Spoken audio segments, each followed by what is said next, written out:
Tehran সহ ইরানের বেশ কয়েকটি গুরুত্বপূর্ণ শহরে চালানো হামলার পেছনে ইসরায়েলি প্রধানমন্ত্রী বেনিয়ামিন নেতানিয়াহুর যুক্তি, ইরান পারমাণবিক অস্ত্র তৈরির গোপন কর্মসূচি চালিয়ে চূড়ান্ত পর্যায়ে পৌঁছে গেছে। তার মতে তেহরান এরই মধ্যে ৯টি পারমাণবিক বোমা তৈরির সক্ষমতা অর্জন করেছে।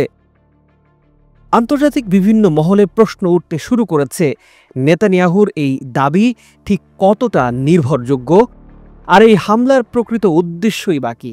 অবাক করার বিষয়টি হচ্ছে, ইরানের পারমাণবিক কর্মসূচি নিয়ে নেতানিয়াহুর যে আশঙ্কা, সেটি আন্তর্জাতিক গোয়েন্দা সংস্থা ও পর্যবেক্ষকরা দেখছেন ঠিক ভিন্নভাবে।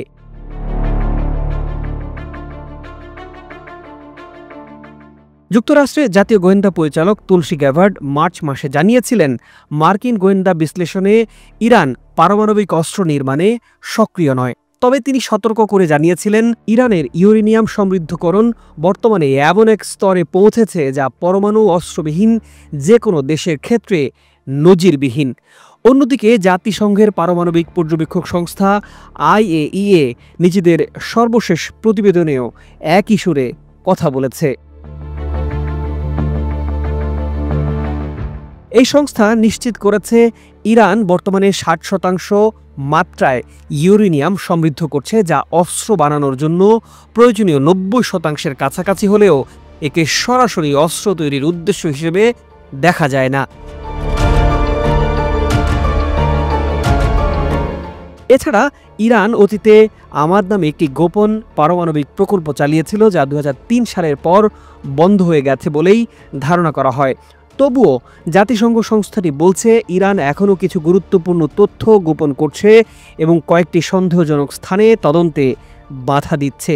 কিন্তু ইসরায়েলের দাবি, তারা এমন গোয়েন্দা তথ্য পেয়েছে যা যুক্তরাষ্ট্র বা IAEA এর কাছে নেই।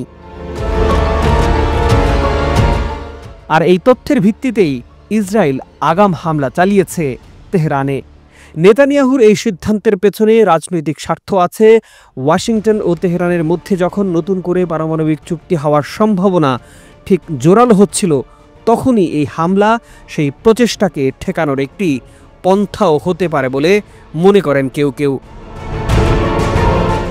প্রশ্ন এখন শুধু ইরান কিংবা ইসরায়েলকে ঘিরে নয়, সবকিছুই নির্ভর করছে বিশ্ব সম্প্রদায় কিভাবে এই সংকটের সমাধান খুঁজে বের করে।